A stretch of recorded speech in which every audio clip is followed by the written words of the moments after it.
I've got it, now you can too. It's the effing audacity. Now in a can. Hello, my name is Renee Maxine Haas, and this is the effing audacity. The year was 2023. It's November. I'm in Sydney, Australia, and I'm embarking on 2 years of solo travel. I'm staying in hostels with a backpack. I'm doing it. And I had just come from the corporate life. I was a web developer, building a career. My day to day life looked like getting up, routine, making breakfast, drinking coffee, joining the Zoom meeting in the morning, going throughout my day, working on my projects, joining more meeting calls. And I had deadlines and pressure and problems to solve and people to collaborate with. And my days look like routine. You get off of work, maybe you go to the gym, make dinner, watch a show. Weekends, you hang out with your friends. I lived in Colorado, so I might be hiking or going to a brewery. And now here I am. I'm in Sydney for 2 weeks, staying at this hostel where it had this perfect introduction into my travel. It was so social, so international. I had been meeting people from South America, from Europe, from different parts of Asia. The hostel itself was laid out with the hostess desk at the front. As you move through the big, large room, there were a bunch of leather chairs circling a big TV.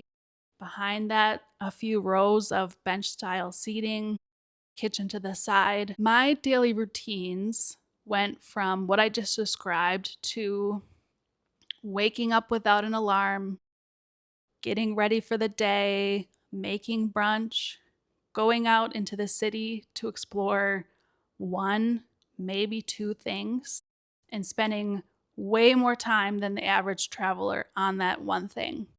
If someone is going to a museum for 3 hours, I'm there for four, because why not? I have nowhere else I have to be. I can do whatever I want and take as much time as I want. Sometimes people would join me. Many times I, as the introvert I am, would do these solo. And then by the evening, I would return. I would cook dinner, and then I would sit with a cup of tea, sometimes offering it to other travelers, and just chat. It was so easy because people would be coming in from their day, or new people to the hostel were coming in for the first time, and you caught everybody. Everybody funneled through this lounge area to get to their rooms. And it was laid out in a way that people actually wanted to hang out there. This experience was such a wonderful start to my travel because it was slow. The routine of my day was relaxed and so completely different from what I had just come from. So after Sydney, I moved on to Melbourne, and I decided to stay for 1 week in a different neighborhood for 3 weeks. First, I began in this hostel near the beach, and the vibes are chill. The people that are staying there are also laid back. They just want to chill. And I spend my first holiday away there. It's Christmas. We do a gift exchange. The day of Christmas, people are going to the beach together. I noticed that because of the people around me, because of the environment I was in, that's the part of me that came out the most. I was chill. I was cool. In the next place I stay, it's a more trendy neighborhood. There are thrift stores and street art, and people are sipping flat whites. And that's what comes out from me there, too. I'm a little bit trendier. I'm a little bit more cool. It was more energy than the beachy vibe, but still pretty laid back. Lastly, I moved to the CBD, the downtown area, and it's more energetic. There's way more opportunity at this next hostel to meet people from around the world. I get to experience New Year's Eve at the hostel on 8th floor balcony where everybody from the hostel was there as we are surrounded by the skyscrapers around us at midnight in perfect unison. Fireworks blast off from the rooftops all around us. I had never seen anything like it in my life, and it was a heck of an experience. And again, I find myself here more relaxed and more free and playful and calm than what I had been experiencing in my regular routine day to day life, but also slightly different versions of myself coming out because of the context around me. As I move further into my travels, I move on to New Zealand, and here it's an immersive experience into nature. I am on a group tour in the South Island with 20 to 30 somethings.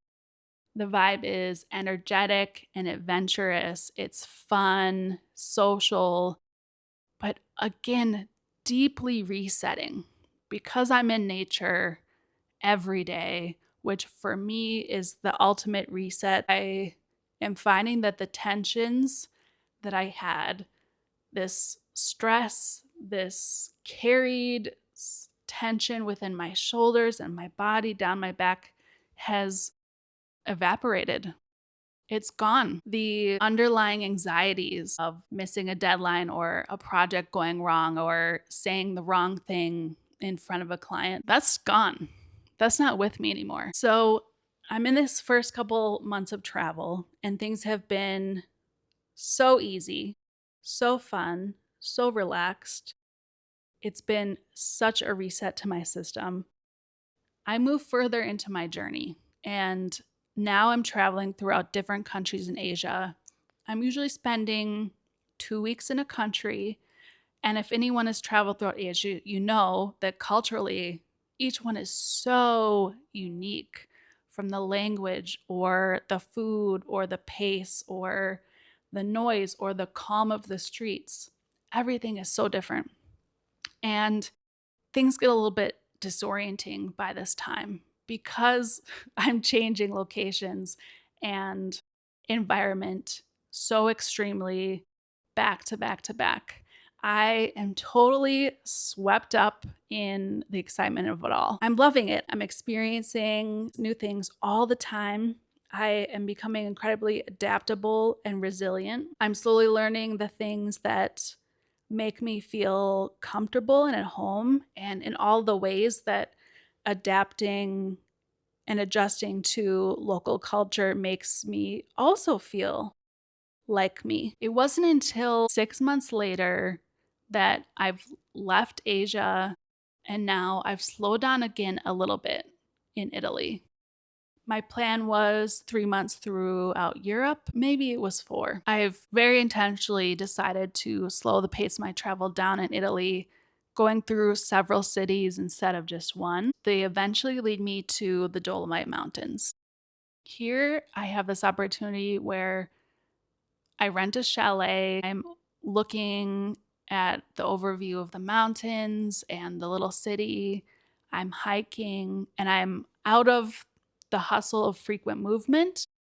I'm out of hostels for a while and I'm just on my own. It wasn't until then that I realized how much has changed, how much of me is different. All of the things that I used to express myself through that helped shape the ways in which my personality, my identity showed up, those contexts were gone. I realized the parts of me that saw myself as a good friend, I wasn't expressing those because I wasn't around my friends.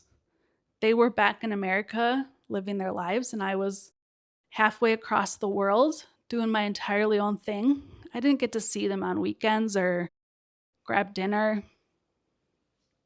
The parts of me that I was attached to that I felt like were a part of my identity in my corporate life as a web developer, someone who was hardworking, someone who was productive, someone who was a good communicator, a great planner.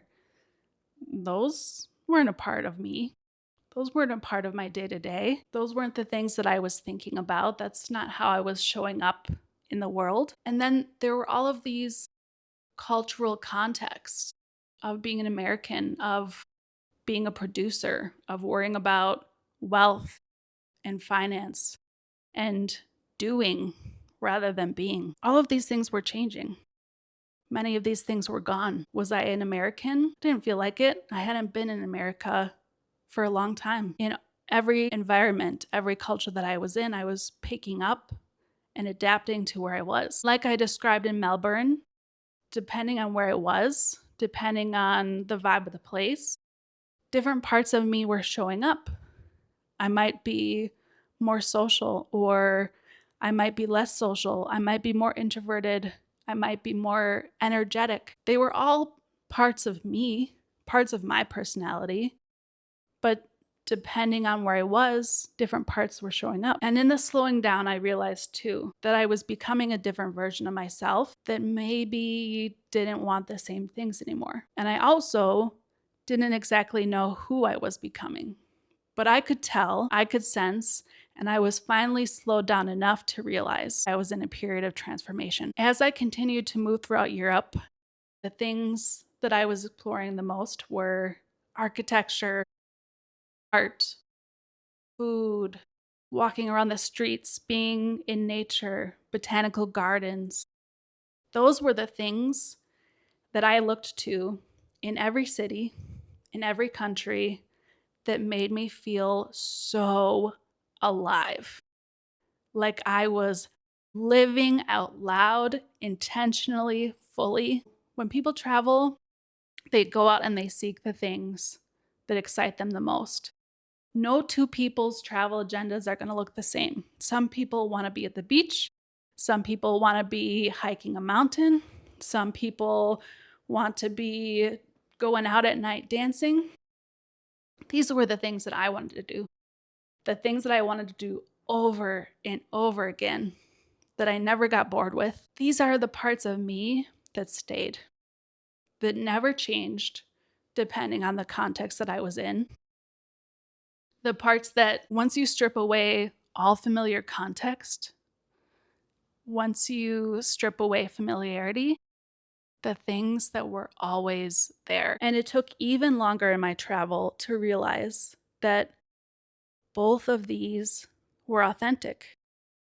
Travel was teaching me that there are parts that are to my core that never change. There are parts of me that are adapting and evolving. Parts of me that, depending on the culture I'm in, the context I'm in, change. How I'm expressing different versions of myself.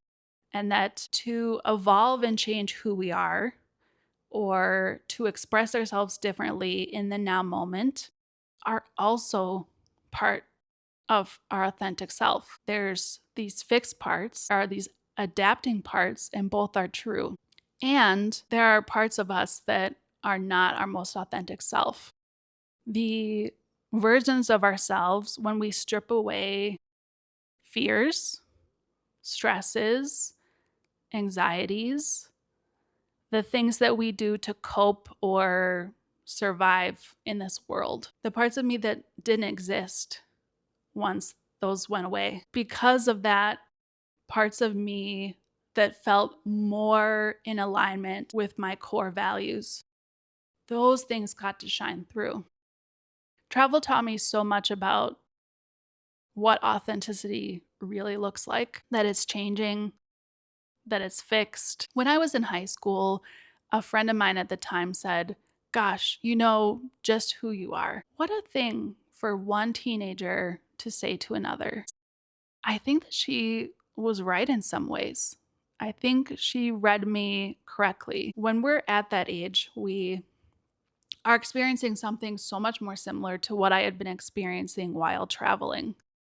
An evolving self, a growing self, taking on new experiences for the first time so frequently, learning what it is that is the core of us, while also learning what it is that changes depending on context. And at that age, we usually don't know the difference, and it's confusing. Somehow, at that time, I did kind of have it figured out. I didn't question it so much.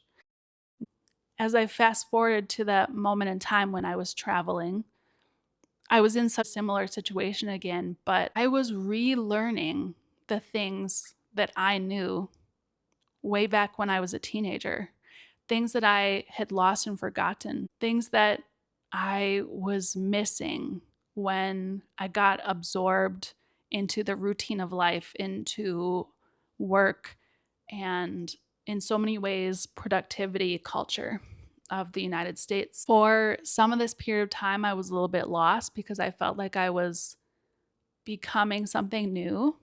But at the same time, I was rediscovering the parts of me that had always been there. And this is what travel taught me about authenticity.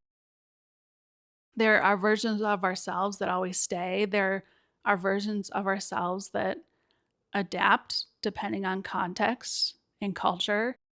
And there are versions of ourselves that are really not our most authentic selves, that are there to cope and survive and to get through. Authenticity, our emotions, our identities, our personalities, our self expressions, they are both fixed and evolving, steady and adapting. I would encourage anyone who's listening to consider, what are the parts of them that showed up when they were younger that maybe they have lost or forgotten? What are parts of you that show up when you're doing and trying new things? What are parts of you that you've taken on to cope or to manage? And what changes can you make? What new experiences can you embrace? Or what can you return to express all of yourself? I've already witnessed how my story has inspired big decisions in others' lives.